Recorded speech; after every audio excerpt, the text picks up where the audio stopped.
Manifestation manifestation manifestation, आखिर क्या है ये मैनिफेस्टेशन?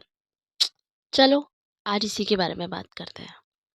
तो मेरे प्यारे दोस्तों, कैसे हो आप सब? वेल, मैं एक certified psychotherapist and mindset coach हूँ। मैं आपका बहुत बहुत स्वागत करती हूँ हमारे इस प्यारे से यूट्यूब चैनल पर। मैं यहाँ आपको सिंपल लैंग्वेज में मैनिफेस्टेशन का सही मतलब समझाती हूँ। So let's get into the video. या मैनिफेस्टेशन, आजकल ये टर्म जितनी ज़्यादा कॉमन हो चुकी है उतना ही ज़्यादा कॉम्प्लेक्स हो गया इसका मीनिंग। लोग सालों साल लग कर एक ही चीज़ को मैनिफेस्ट किए जा रहे हैं, कोशिश में लगे हुए हैं, लेकिन लास्ट में जाके या तो वो कुछ अपोजिट ही मैनिफेस्ट कर लेते हैं या फिर वो अपनी डिज़ायर पर गिव अप कर देते हैं, क्योंकि उनको एक्चुअल मीनिंग मैनिफेस्टेशन का पता ही नहीं है। क्या कर रहे हो यार? रुको ज़रा, ठहरो, ऐसे नहीं करना है। तो फिर कैसे करना है? यही सवाल आ रहा होगा ना? ठीक है, दिमाग में। चलो, इसी सवाल का सही जवाब मैं आपको दे देती हूँ। मैनिफेस्टेशन के बारे में सबसे पहले लोगों को पता चला रोंडा बैरन की बुक द सीक्रेट से, जो कि साल 2006 में आई। एंड इसमें हमें लॉ ऑफ अट्रैक्शन के बारे में पता चला।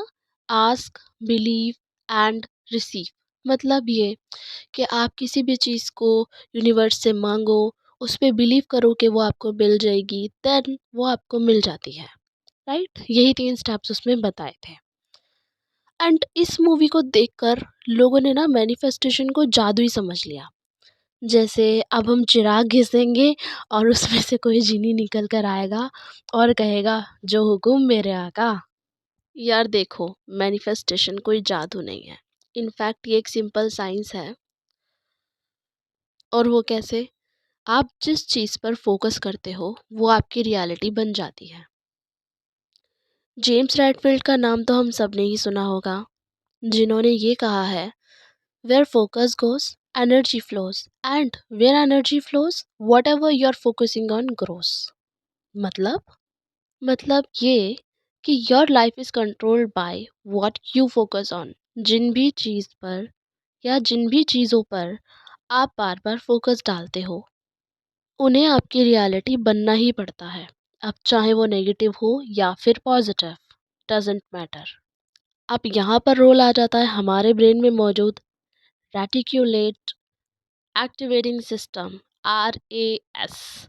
So the RAS also filters out irrelevant information and lets through only the most important information. For example, आप अभी ना आंखें बंद करो, ठीक है, और आंखें बंद करके एक रेड कार इमेजिन करो एंड अपने माइंड को कमांड दो कि मुझे रेड कार देखनी है। और उस दिन आप ये फील करोगे कि आप हर जगह एक रेड कार देख पा रहे हो। राइट, तो वो रेड कार आप हर जगह नोटिस करोगे कि हाँ, red car, red car, red car. So इसी वजह से आप जिस रियलिटी पर फोकस एंड बिलीव करते हो वही आपकी असली रियलिटी बन जाती है। क्योंकि रेटिकुलेटर एक्टिवेटिंग सिस्टम का काम ये है कि वो बाकी सारी इंफॉर्मेशन को ब्लॉक करके उसी इंफॉर्मेशन पर फोकस करता है जिस पर आप फोकस कर रहे हैं, और आपको वही चीज़ें वो दिखाता है। समझे? जैसे आपका फोकस अभी रेड कार पर है, तो इसमें सबसे बड़ा रोल है RAS का, और यही सारी चीज़ों को ले जाकर आपके सबकॉन्शियस माइंड में डाल देता है।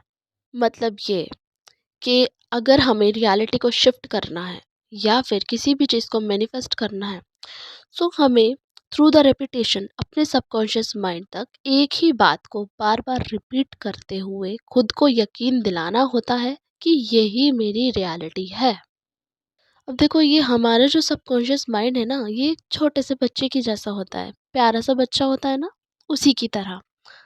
तो ये हमारी दी हुई सारी कमांड्स को फॉलो करता है, लेकिन सबसे बड़ी परेशानी ये है कि इसे पॉजिटिव और नेगेटिव में फ़र्क नहीं पता। तो आप जो भी इंफॉर्मेशन इसके अंदर डालोगे ये सच कर देगा, अब चाहे वो पॉजिटिव हो या नेगेटिव। इसी वजह से आपकी लाइफ में अब तक जो भी चल रहा है ये खुद आपकी ही क्रिएशन है। तो फिर अब आप कहोगे कि नहीं, मैंने तो कुछ गलत नहीं चाहा, तो फिर क्यों मेरे साथ गलत हो रहा है? ये सवाल भी बिल्कुल सही है। लेकिन मैं फिर भी यही कहूँगी कि आपकी रियलिटी खुद आपके ही थॉट्स का क्रिएशन है। जैसा अभी मैंने आपको बताया कि आपका सबकॉन्शियस माइंड एक छोटा-सा बच्चा है और वो पॉजिटिव, नेगेटिव में फ़र्क नहीं करना जानता। उसके पास 5 सेंसेस नहीं हैं। आप जो भी देखते हो कंटिन्यूअसली, जो भी सुनते हो, वो एक इन्फॉर्मेशन के तौर पर उसको अपने पास रख लेता है। और यही सबकॉन्शियस माइंड आपकी दी गई इन्फॉर्मेशन से आपकी रियलिटी को बनाता है। क्योंकि इसके पास आँखें नहीं हैं, पर ये पिक्चर्स की भाषा समझता है।